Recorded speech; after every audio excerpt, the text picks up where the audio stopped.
Improve one thing in your current situation, whether that's at home, at work, at school, something new, something old, whatever. Pick one thing and improve it.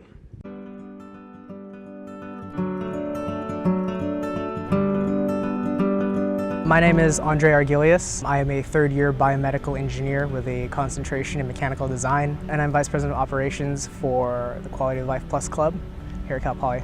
What QL Plus is a multidisciplinary, project-based club that focuses on prostheses, medical devices, and assistive technology for veterans and community members. So what we basically try to do is find ways to improve their quality of life, even no matter how small it is. We reach out to them, we want to try and help them and, take all the innovation and creative ideas that you get out of engineering. We create senior projects, typically, or master's projects, that help. They're all over the place. They could be prosthetics, they could be recreational activities, they could be specific things that help people in the workplace do activities that they weren't able to do before.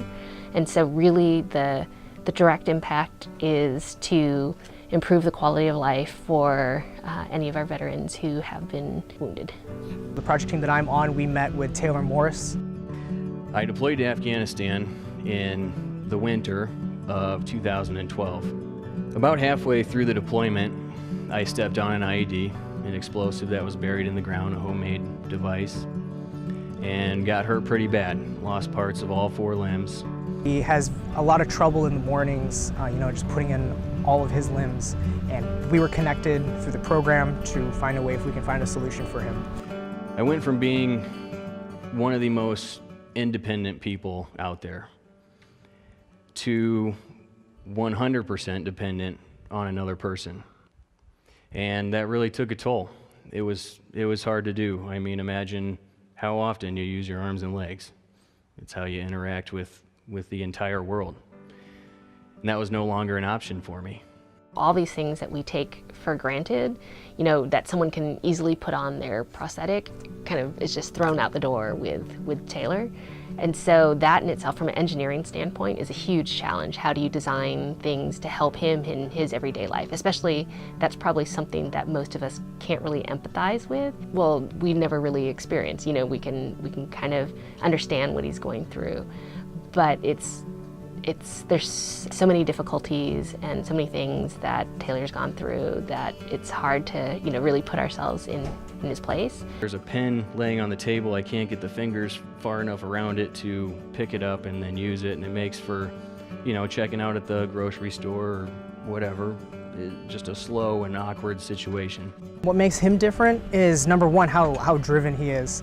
Working with him has helped me realize how much I take for granted in the mornings, like how easy it is for me to simply just get out of bed in the morning, which is something that takes like 20 minutes for him. And the fact that he has the will to do that every day and still function in the same capacity and as any other human being is absolutely amazing to me. To see someone who works this hard for things that we take for granted, and that's definitely changed my perspective. Members of QL Plus at Cal Poly have a particular interest in helping people like Taylor Morris through their knowledge and passion. So I get to read all the time.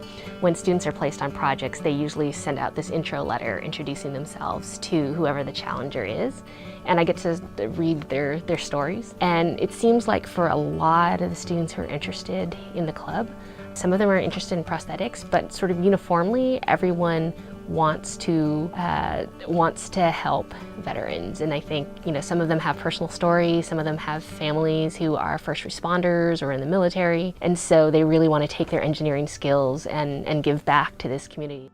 The QL Plus Club is completely on their own time. So the officers of the QL Plus Club put in an absurd amount of hours. They're just really on top of things. And aside from, the personal satisfaction they have of doing it, they're not doing it as part of class or any other requirement. So a lot of it is just their passion and interest. QL Plus, I've seen incredible growth from the club since I've started. When I joined in my freshman year, we only had about maybe 8 to 12 members, most of which were seniors. Then when me and the current officers took over, we expanded our outreach, and basically we had this huge influx of just dedicated, amazing people who just want to see not only themselves grow, but also other people directly benefit.